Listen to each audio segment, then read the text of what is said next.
Hello everyone, in today's video I'm going to walk you through how to verify your BitGet account. So to verify your BitGet account and unlock full access to trading, deposit and withdrawals, follow me. Step 1. Log into your BitGet account. Visit bitget.com and log in. Click your profile icon in the top right corner and select identity verification. Click verify under the individual verification section.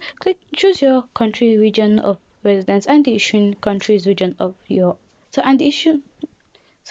Choose your country, region of residence, and the issuing country, region of your ID. Select the type of ID you use, which is passport, national ID, or driver's license. Click continue to proceed. Provide your full name exactly as it appears on your ID. Ensure all details match your identification document. Scan the generated QR code with your mobile device to continue the verification process. Follow the guidelines to take clear photos of your ID. Ensure all details are legible and the entire document is visible.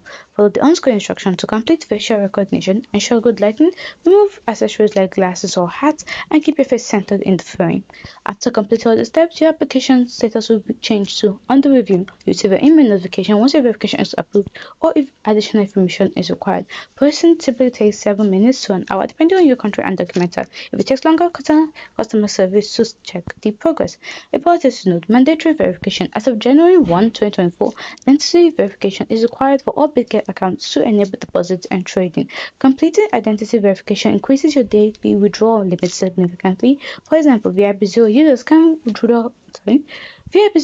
can withdraw up to 3 million USDT daily after verification. If verification fails, you can resubmit up to 10 times per day. After 10 attempts, you need to wait 24 hours before trying again.